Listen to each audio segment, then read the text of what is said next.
Thank you, Jacob. And thank you, Vermont Humanities, for sponsoring this kind of very important program.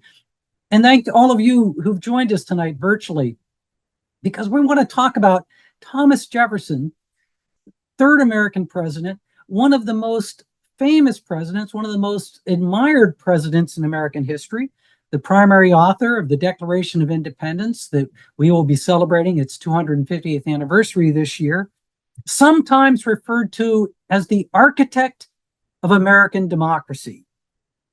And yet, Jefferson is also one of the most divisive leaders in American history. The slavery, the misogyny. At this difficult time in our history, we might well ask the question, is Thomas Jefferson a great leader, and should we consider him to be one? So that's what we want to talk about. Now, I first came across Thomas Jefferson when I moved to Charlottesville, Thomas Jefferson's home, over 40 years ago to attend law school. And I was a Yankee. I'd lived up north my entire life. And I was told that when you get to Charlottesville, people are going to talk as if Thomas Jefferson is still listening in the next room. And it's true. They do that here. And it's a little weird, but it really reflects an American fetish. You see, we have a fetish for our founders, not just Jefferson, but for all of the founding fathers. And this, too, is a little bit odd. Let me give you something to think about. Let me assure you that nobody in all of Great Britain cares one whit what George III thinks about anything. And yet we ask our founding fathers not just historic questions, but political questions and economic questions and legal questions. And of those founders, Thomas Jefferson may be the most present, the most man of the people. We remember Jefferson. In fact, in terms of founding fathers being quoted on the internet, Thomas Jefferson is the first or the second most commonly quoted of the founding fathers. And this, too, is a little bit odd. First, Thomas Jefferson is a wealthy planter, a slave owner. He enslaved his own children. Second, Jefferson could not imagine the complexities that we face in our lives today. The idea of social media infiltration of a government election, the idea of climate change, or how fracking on your own property might pollute a neighbor's well, the idea of a pandemic killing more than 1 million individuals, weapons of mass destruction, the size and power of American corporations. He couldn't imagine these things. I tried to put some numbers to this. Consider this, that our population today is 88 times larger than the population when Thomas Jefferson was president. Our international trade, merchandise trade, and even if one accounts for inflation, taking $1790 and making them into current dollars, our trade is over 5,000 times larger. The size and power of corporations, again, even adjusting for inflation using today's dollars, a large corporation today, NVIDIA, is over 227,000 times larger than a large corporation in Jefferson's day. And while these differences would be true for any one of the founders, it's especially the case for Thomas Jefferson. Jefferson, after all, was a small government agrarian. He believed that American farmers had land for thousands of generations. He disliked cities and manufacturing. Today, even the most dogmatic libertarian would understand the need for a government far larger than that Thomas Jefferson was using. For Thomas Jefferson, the world was white, independent, male farmers with endless horizons, unlimited freedom on their own small empires. The world, if it ever was like that, certainly is not like that anymore. To put it simply, Thomas Jefferson would be fundamentally befuddled by our world. He couldn't possibly understand our world.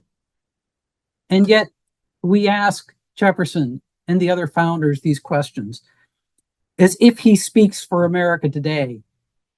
Ken Burns says that Thomas Jefferson is the holy grail of American history, the holy grail, something almost mystic, something you can almost touch, but not quite. Brings us to a challenging question. Why are we here tonight? Why do more than 300,000 people visit Monticello every year, Thomas Jefferson's home here in Charlottesville? What does he teach us about leadership and about American law and history? These are questions that are worth pausing on for a moment. Now, of course, I could tell you about his accomplishments, or you could look them up. He was president, he was a member of Congress. All of those things are important. But if we asked Thomas Jefferson what he thought was important about his life and his service, he tells us the answer. When Thomas Jefferson dies, a small piece of paper is found in his cabinet just off his bedroom. And it says, "If a monument will be erected over my tomb, I wish it to read, 'Here was buried Thomas Jefferson, author of the Declaration of American Independence, of the Statute of Virginia for Religious Freedom, and father of the University of Virginia.'" And not a word more. Not a word more. And if you're Thomas Jefferson, that's what you get. Jefferson wrote that he wanted these things because by these, as testimonials that I have lived, I wish most to be remembered. Now, of course, he wasn't going to mention he was a slave owner, but it's still a curious list. He doesn't mention that he was president, vice president, ambassador to France, congressman. He doesn't mention that he was a loving father, doting grandfather, devoted son. He doesn't mention he was an inventor, a gardener, a paleontologist. This tombstone legacy, is this Thomas Jefferson? Is this why he speaks to us today and why we turn to Thomas Jefferson? So I want to start by looking at that. I want to look at this question of what makes Thomas Jefferson iconic. Why is it that when Thomas Jefferson was elected president in 1800, avowed Jeffersonians would control the White House for 36 of the next 40 years, unparalleled in American history? Today, why is it that America is in many ways a Jeffersonian republic, or as some people would say, a Hamiltonian republic with a Jeffersonian soul? And then after we talk about what makes him iconic, let's talk about those issues. Let's talk about those problems. How he enslaved over 600 individuals. How he enslaved his children with a slave woman, Sally Hemings. And do those things prevent us from recognizing Thomas Jefferson as a great leader? And I think that, in fact, these two things, what makes Jefferson iconic and those very serious problems, I think are closely related. So what is it about Jefferson? What is it about Jefferson? Merrill Peterson, one of the great scholars of Jefferson who taught here at the University of Virginia for many years, says Thomas Jefferson knows what the American people really felt and wanted. I think Peterson gets it just a little bit wrong. I would say that Thomas Jefferson speaks to what Americans really want to feel about our nation and ourselves. He has a vision for what America can be. Perhaps no other president more than Abraham Lincoln had that kind of vision for America. Think back to that tombstone legacy, the Declaration of American Independence, America's mission statement, political freedom. He talks about we are one people in spite of all of our differences, created equally, with a government deriving its just powers from the consent of the governed, principles that we are celebrating today for the 250th anniversary. And then the Virginia Statute for Religious Freedom. The statute, we might say, America's creed, religious freedom and separation of church and state. Jefferson writes, our civil rights have no dependence on our religious liberties. This Friday, January 16th, is Religious Freedom Day, when we celebrate the anniversary of the adoption of the Virginia statute. And then that third element, the University of Virginia, public education, America's promise. Now, it's important to understand that Thomas Jefferson wanted more than just UVA. His original plan was sort of a three-tiered system, what we would think of as an elementary school, a high school, and the university. In Jefferson's plan, the elementary school would be open to all free children, boys and girls, black and white, at public expense. The best and the brightest of the boys would go on to high school, and the best and the brightest of the boys would go on to university. And it was critical, Jefferson said, that tax dollars pay for this system. He says, I look around the world and I see people of genius from all different economic classes. And if we don't educate the children of the poor, we're wasting a public resource. When he finds out that Virginia will not fund his three-tiered system, he writes George Wythe that the taxes that would be paid are not 1,000th part of what will be paid to kings, priests, and nobles, the aristocracy, who will rise up among us if we leave the people in ignorance. Thomas Jefferson's principles, these American principles, the principles of modern democracy, really are something that we continue to focus on. And Jefferson deserves some credit for enunciating and helping to establish these principles.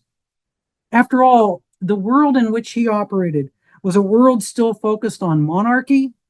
Wealth and position controlled. The lower and middle class were largely disenfranchised. Today, it's hard to see how radical Jefferson's revolutionary thoughts were. The Declaration of Independence, when monarchy prevailed, Jefferson calls on people to burst the chains under which monkish ignorance and superstition had persuaded them to bind themselves.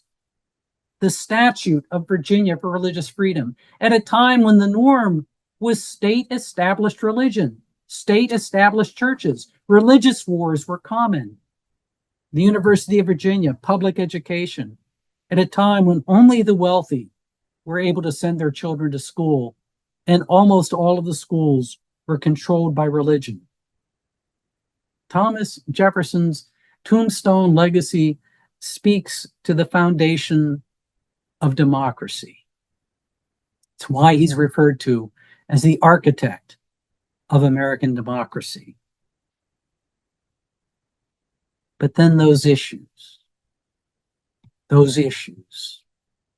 over 600 enslaved people, including his children.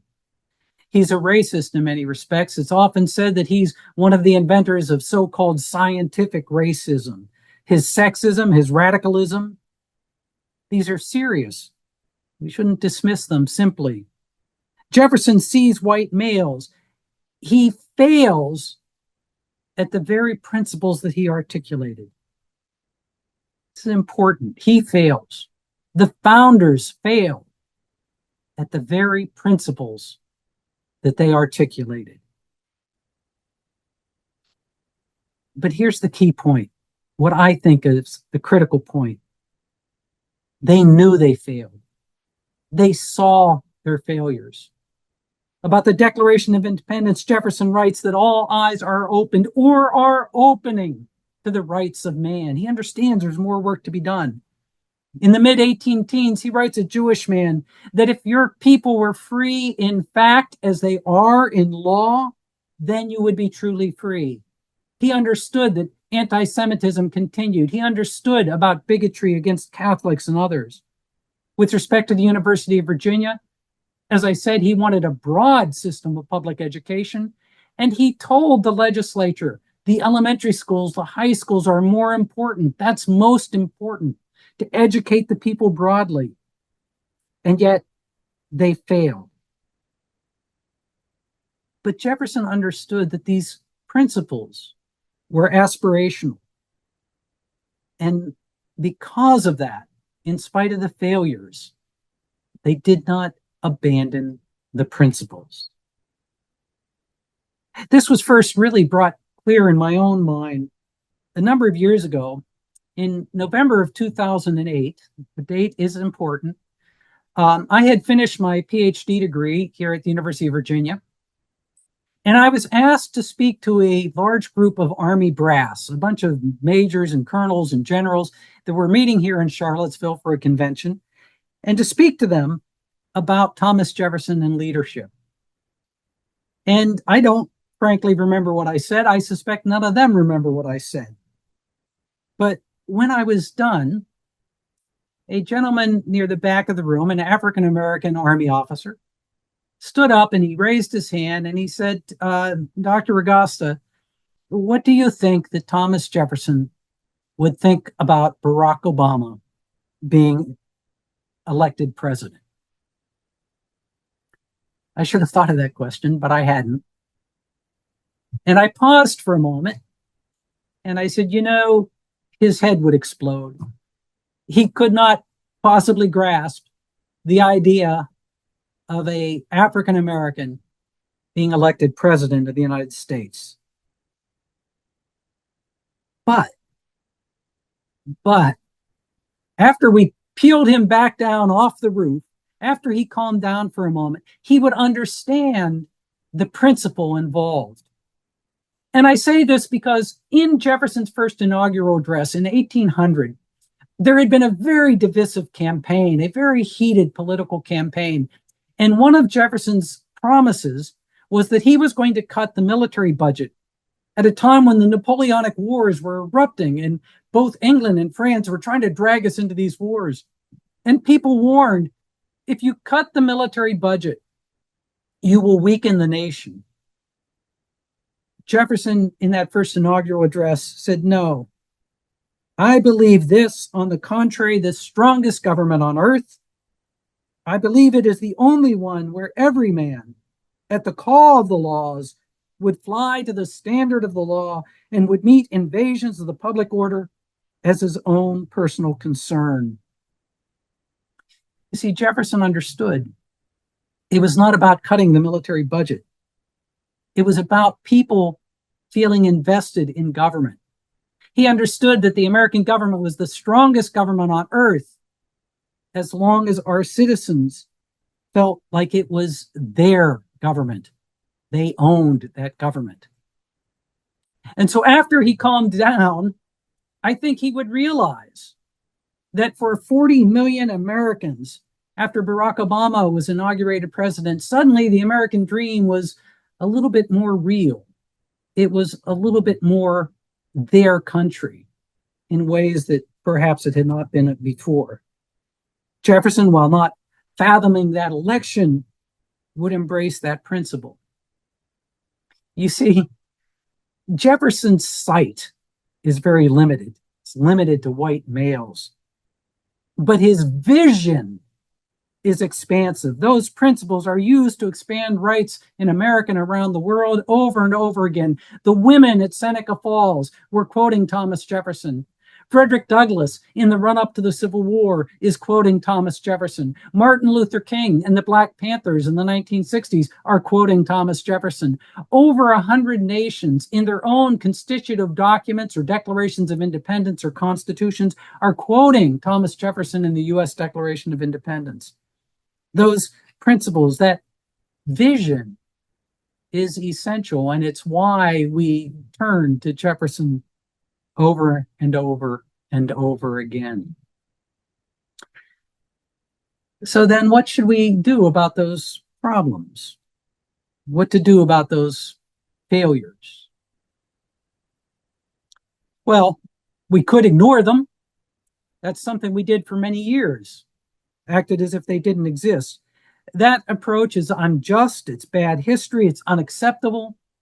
If we don't talk about our failures, we fail to learn.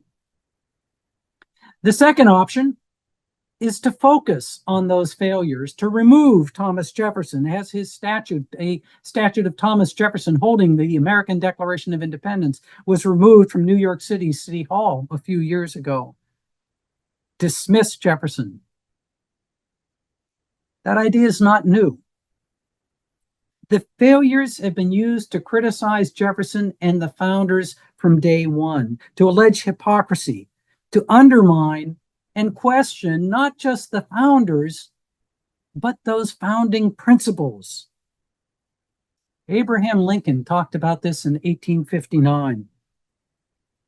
Lincoln wrote, "The principles of Jefferson are the definitions and axioms of free society, and yet they are denied and evaded with no small show of success. One dashingly calls them glittering generalities, another bluntly calls them self-evident lies, and others insidiously argue that they apply to superior races." You see, we don't have to abide by those principles because only angels could abide by those principles. Lincoln goes on to write, "These expressions are the vanguards, the miners, and the sappers of returning despotism." Abraham Lincoln understood that principles matter, even, maybe especially, when you fail to fully live up to those principles.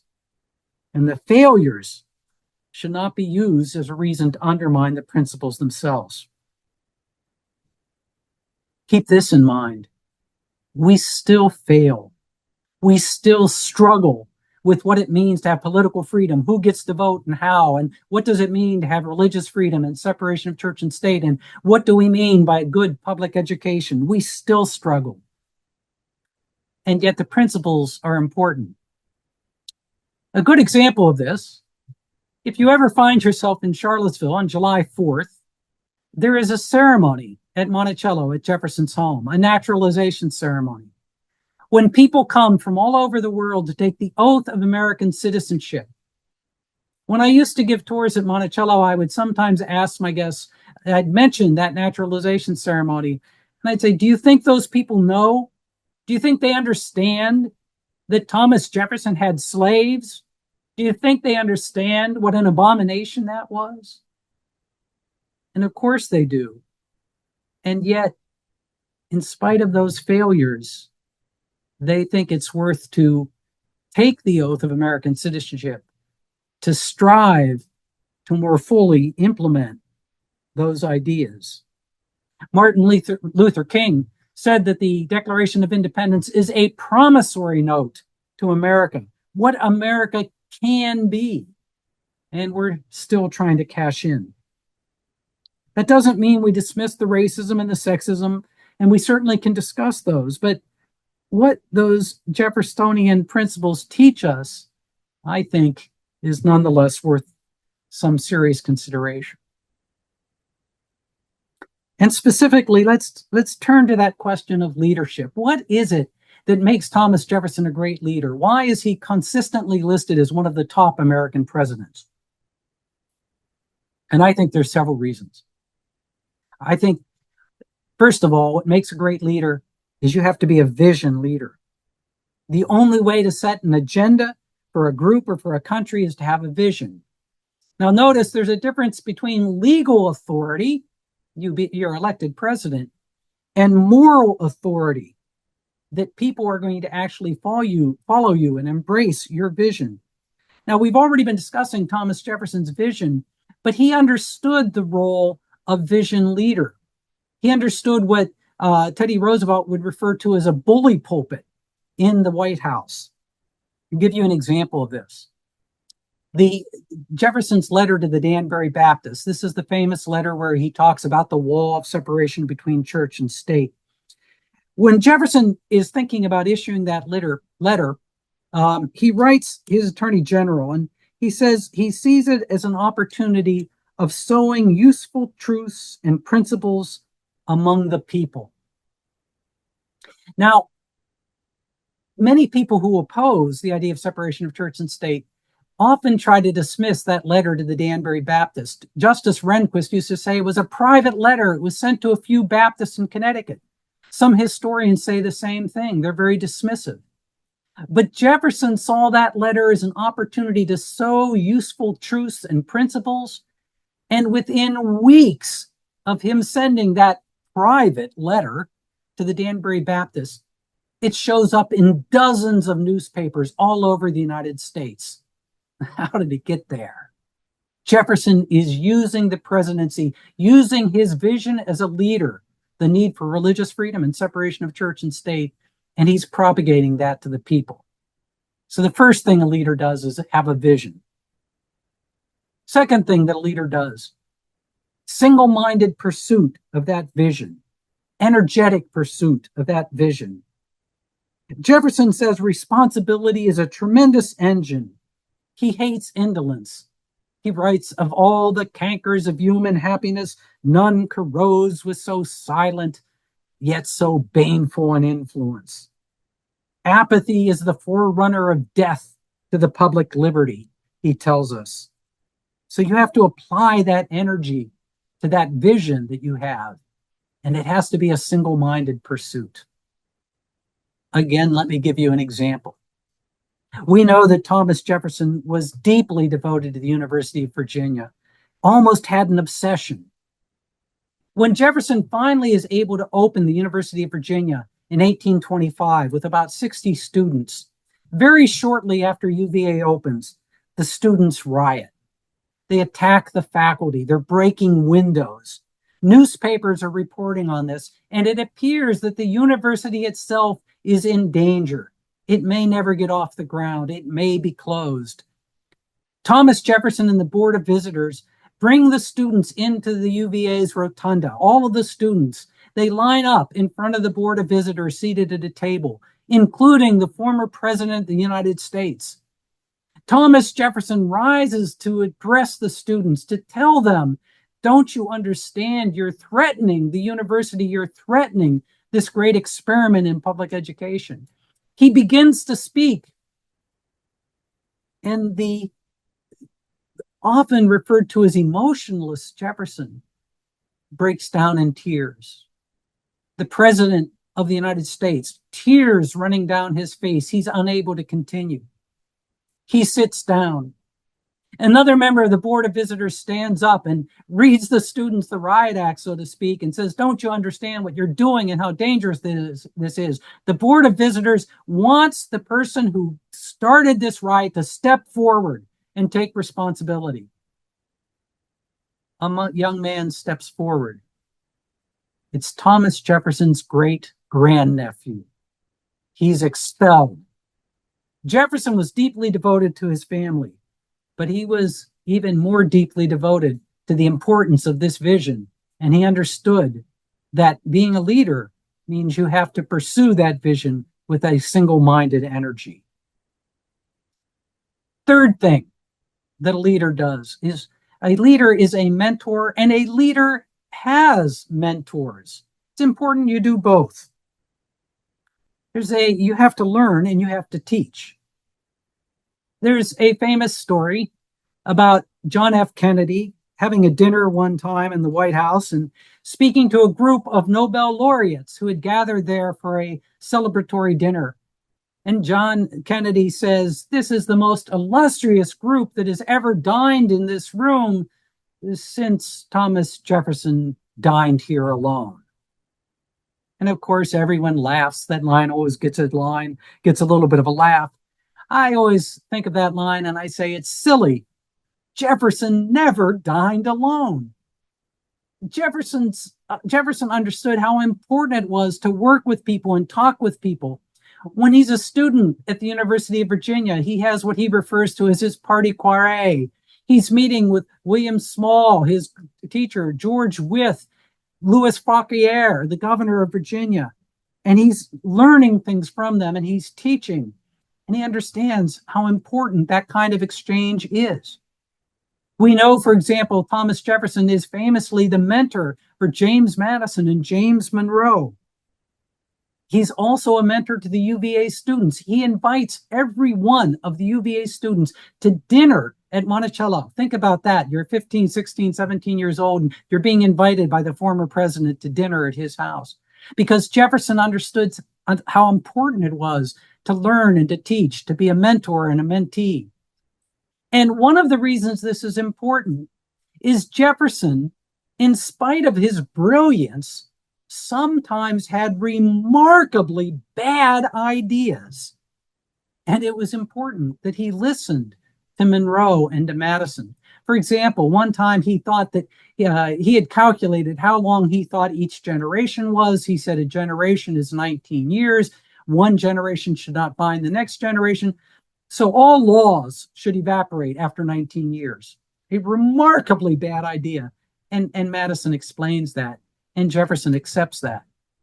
When a leader does not have mentees who he listens to, he loses his ability to lead.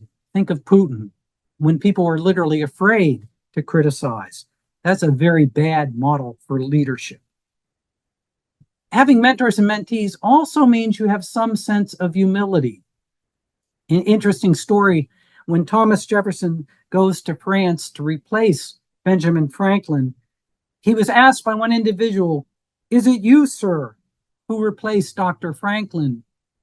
Jefferson responded, "No one can replace him, sir. I am only his successor."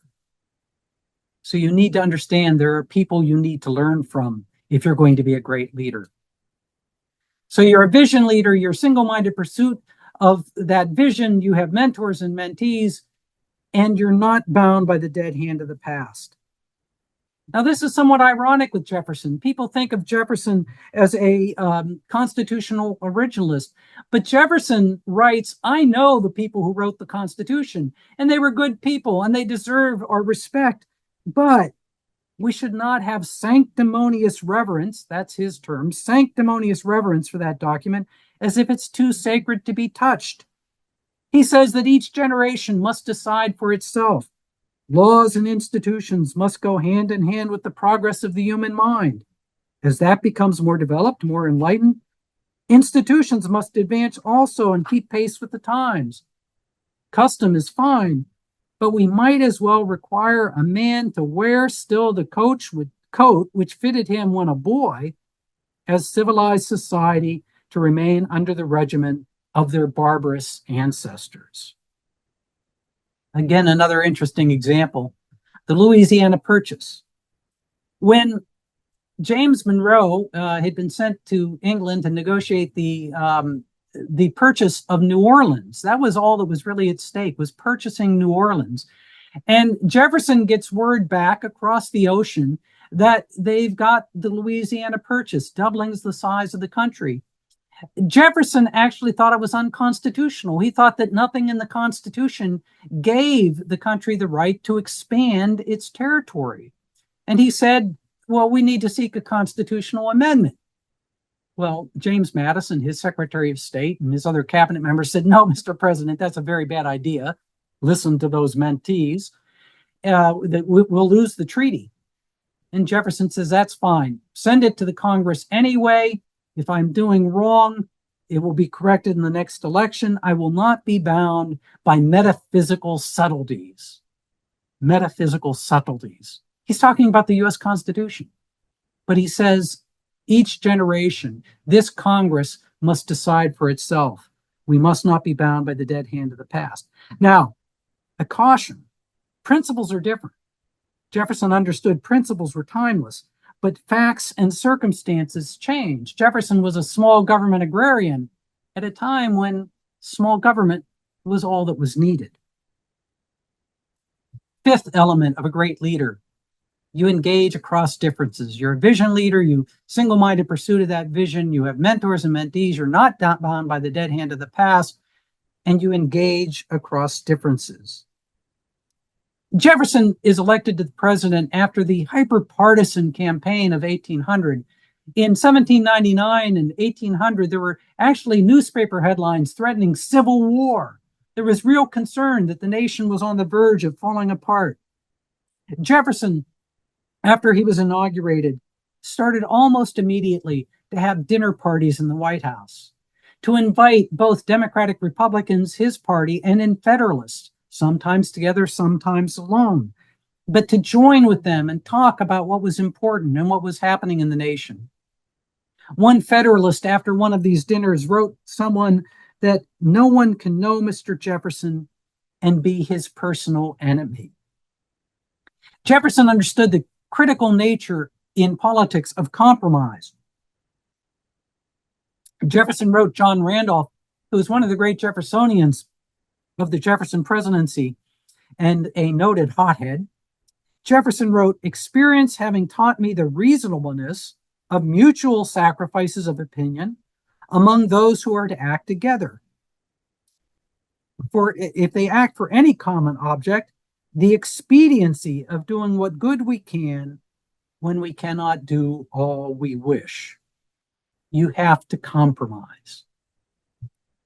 But there's an interesting corollary. Jefferson also writes that some people refuse to compromise, refuse to work with others. They act as angry bulls, is his phrase. And he says only a fool would dispute the road with angry bulls. So someone who's not willing to compromise and not willing to work together, you simply can't deal with. Jefferson actually said something very similar about religious freedom and religious toleration. He says that in America, perhaps the one thing that we can require to tolerate people is they agree to tolerate others. Sixth indication of a great leader, and this one historians don't talk about, but I think it's important. Jefferson has the feelings of an artist. He has what we call emotional intelligence, leadership presence. It's important, if you're going to communicate, to be able to understand what people are seeing and feeling themselves. He projects every man image by being every man. Again, interesting example of this. Anthony Merry was the new British ambassador to America when Jefferson becomes president. And Anthony Merry goes to the White House to present his credentials to the president of the United States. And Merry, he's completely decked out. He's wearing the boots that are so shiny you can see your face in them. He's got the ceremonial sword on. He's got the plumed hat in his hand. He's wearing the bright red coat. And he goes to the White House to present his credentials to the president of the United States. And he's met at the door and he's brought into the White House. And here comes the president of the United States to greet the new British ambassador down the steps. And Jefferson's wearing slippers. Slippers. Merry is outraged. He wants to make an international incident of this. He says he's insulting not only me, he's insulting the king, my leader. And it's an outrage. Well, Jefferson was not intentionally insulting Merry, but he was trying to make a point that in America, we're all, even the president, just people, and we don't have royalty, and sometimes you act like every man. So in Jefferson's time, no more bowing to the president, which is what was done for Washington and Adams. You now shake hands. No more formal levees. No more dinners with seating that's assigned based on your rank. There's pell-mell seating, as Jefferson would say. A state of negligence actually studied, Merry accuses him. And he's right. Jefferson does understand that he's showing people. He's got that emotional intelligence. He's not just going to claim to support broad democracy. He's going to demonstrate it. Now, I should point out these qualities can sometimes conflict. An interesting story. When John Adams is elected president in 1796, Jefferson was the other candidate. And many people were bitter about that. Jefferson writes John Adams a letter, and he says, you know, I never wished to be president above you. You were the senior in our time of the American Revolution. I want to help you. I want to do what I can to make your presidency a success. This was a time when the vice president was of the opposing party of the president. Imagine Kamala Harris being the vice president right now. And Jefferson writes that letter to Adams saying, I want you to be successful. What can I do to help out? He never sends the letter because he shows the letter to James Madison. And Madison, being a much more practical politician, says, you can't send this letter to the political opposition. And Jefferson never sends it. The world might have been different had he done so. So what makes a great leader? A vision, a single-minded pursuit of that vision, being a mentor and being having mentors, not bound by the dead hands of the past, engaging across the differences, feelings of an artist, emotional intelligence. But we need to beware of what Joseph Ellis refers to as the mindless devotion to the mythical Jefferson. Can Jefferson help us? Can he guide us? Can he inform us? Yes, when not about specific problems, not about what to do about this minutia or that minutia, but about these principles. What is it that makes Jefferson iconic? Not that he's a demagogue, but that he strove for goals and principles which we continue to strive for. Martin Luther King said, "The arc of the moral universe bends towards justice." Notice that the arc doesn't meet justice, but it's those Jeffersonian principles that help us bend that arc. So I want to thank all of you, and I hope that maybe we'll have some questions. Yes, thank you so much, John. That was incredible. And I know there's a lot of things I want to research up on. And I know, especially given the Ken Burns documentaries, I know this time period is very fresh in a lot of folks' minds. Um, and so we do have one question for the chat, but I wanted to kind of start with a broader question. And just knowing how you describe Jefferson as this man of aspirational ideas, but with failures. What would you, how would you recommend people approach looking at these conflicts of not only Jefferson, but other historical figures like this? Jacob, it's a great question. We're so prone to seeing the founders as those marble statues, as if they're unchanging. One thing that's interesting, for example, about Jefferson is his views changed significantly over time. His views on slavery developed. His views on what the nation means and democracy means developed. So it's very simple to say, but I think it's hard to do. We need to remember they're just people. They're just people. They had their failings. They had their feet of clay. I think the other thing that's very useful if you study the history in detail is to understand that their views do change somewhat over time. As I said, Jefferson has those core principles that he really is attached to, but how he understands they're going to be implemented and used changes over time. And then I guess finally, one of the points I would mention is one of the things I said about Jefferson is at the end of the day, we have to govern for ourselves. So at the end of the day, even if if Thomas Jefferson showed up here in front of my computer and told us, no, this is what I would do about tax policy. If it doesn't work for us, we can't do that. Yeah, it was kind of very revealing, just kind of your statistics there about like how big of a change the just 200 years, 250 years can be. And just kind of what that impact could have on different things. So I Right. And appreciate Woodrow that you Wilson, putting that in perspective. yeah, I mentioned the business about Thomas Jefferson was a small government agrarian when we needed a small Hmm. government. Woodrow Wilson actually talks about that in the trust busting. He's a great Jeffersonian, and he was criticized. Look, you're creating this big government. And he says, look, if Thomas Jefferson were alive today, he'd see the need for trust busting. Mm, yeah. And so kind of jumping to our audience questions, and please feel free, I see some coming in the Q&A and chat. Feel free to put one in either way that you feel comfortable submitting.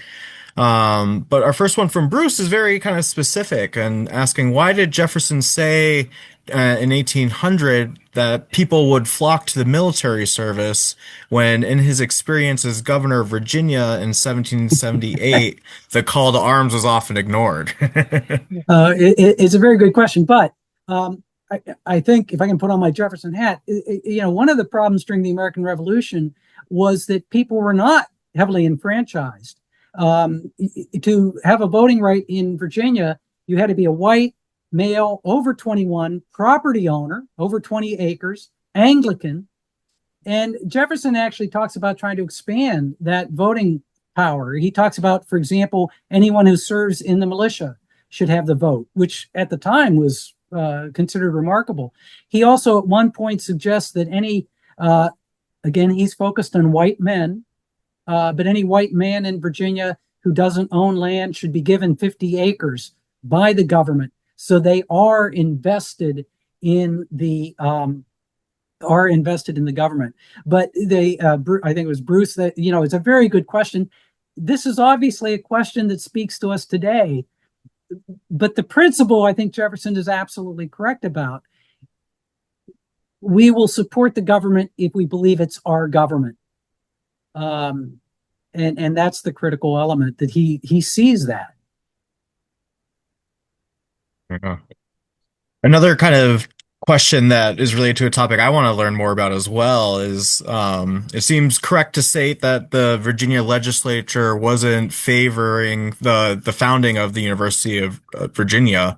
And so what steps did Jefferson really take to persuade them? You talked a little bit about how he was talking about the educating the poor was a way to not waste our public resources, but what really stuck with folks to kind of get that going?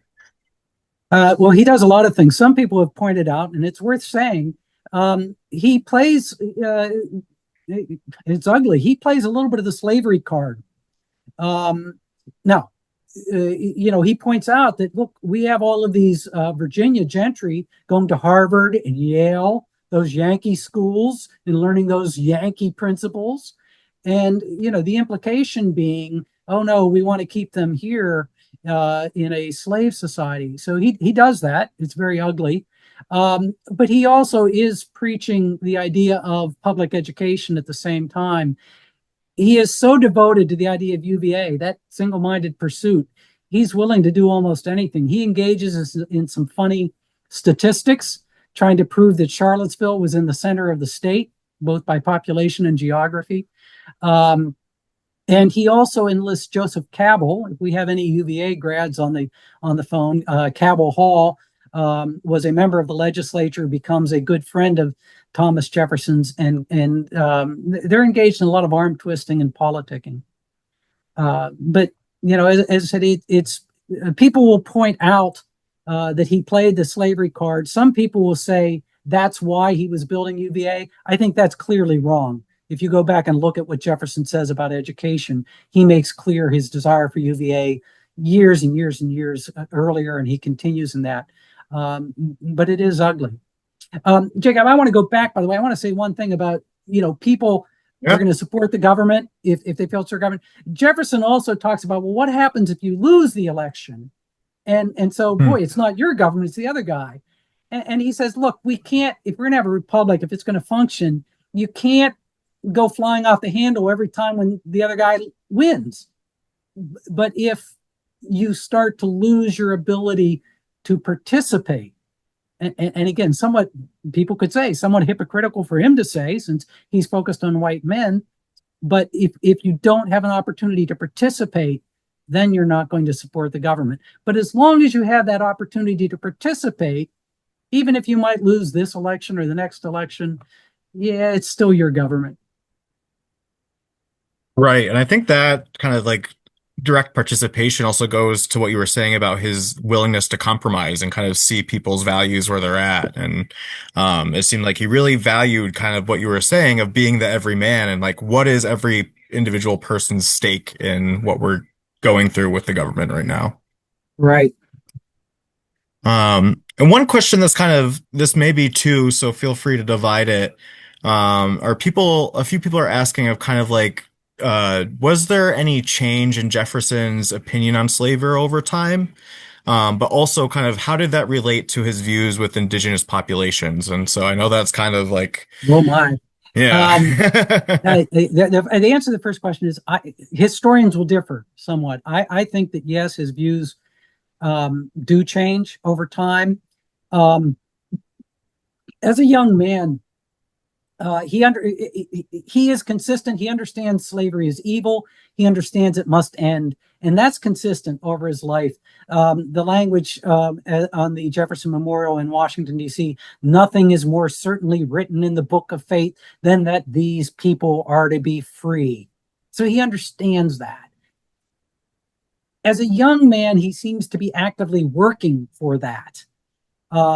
He has a proposal for manumission, for emancipation. He's talking about it as a young man.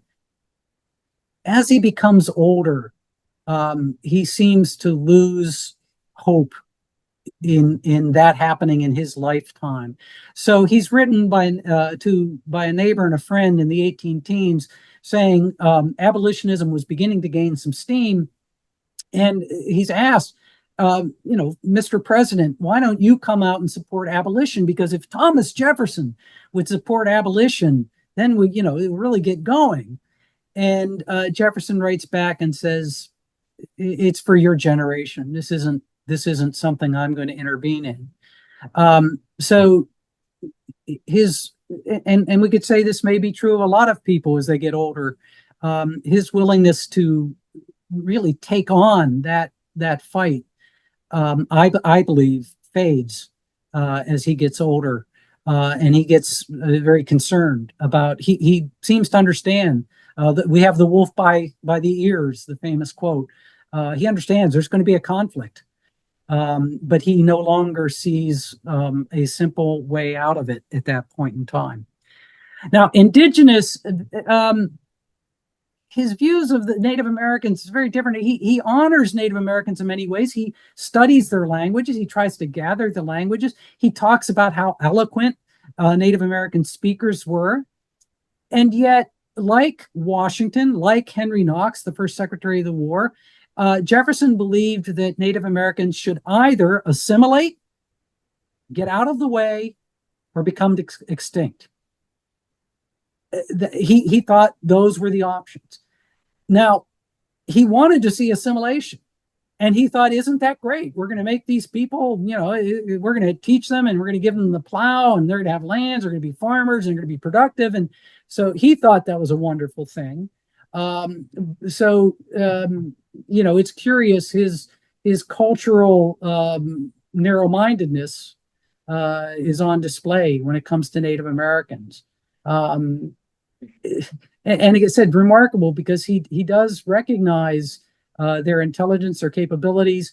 A lot of people point out about the scientific racism.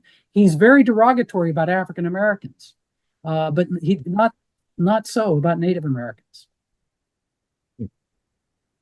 Well, thank you for those takeaways. Yeah. Again, it goes back to the idea that people are complex and how they view in one situation can change versus others. Yes, and even on African Americans, a lot of the things he says, and again, he says terrible things about African Americans. People often leave off the first part of that long quote. He says this is speculation only. He says I may be wrong. Now, we would say, yeah, he was clearly wrong, and he should have known better. But he does recognize that, as you say, that it's complex, and it may be that time will tell us. He says, look, having enslaved people for hundreds of years, of course it affects what we see in terms of their abilities and their education. All right. And as we're kind of reaching our hour here, I'm gonna kind of summarize what I think you may be prepared for as one of the most popular questions is kind of like what Jefferson would do to relate to this current time. And I would want to reframe this to kind of see like, what do you believe Jefferson would say is our biggest challenge in this current political climate? It's a great question. I'm not sure I have a great answer. I'll tell you this, and this is actually the story you mentioned. My most recent book is the Patrick Henry book, For the People, for the Country. 1799, 1800. I mentioned it's almost civil war. The Democratic Republicans, the Jeffersonians, and the Federalists are really going at it, and there's real concern. Dozens of newspapers across the country publish civil war. Virginia is arming for a possible dispute with the federal government. Alexander Hamilton believed that Virginia was going to arm for a battle with the federal government related to the Alien and Sedition Acts. When Jefferson's elected, Jefferson and Madison, very importantly, seem to realize the partisanship has gone too far and that it's dangerous, that we almost destroyed the country. And so in his first inaugural address, um, the only line that people remember for that inaugural address is, "We are all Federalists, we are all Republicans." But if you read the whole inaugural address, he seems to be saying very fundamentally, look, yes, we had this terrible partisan battle. We need to remember what we share is more important than what divides us. He says that the majority must rule, but to be legitimate, the minority, he's now talking about those Federalists who he hated in 1798 and 99, the minority have their equal rights, and to violate them is inappropriate. Political scientists point out that Jefferson may have been the first president who understood that one of the critical jobs of the president, and I think this is what he would say in our times, and people can take it as they would like, that one of the critical jobs of the president is to speak for all of America, to try to speak for all of America, to unite rather than to divide. And I think that were he here today, and I think many of the founders, I think Washington, certainly Adams, would be saying we need to remember what unites us is more important than what divides us. And we need leaders who are speaking that we are stronger together.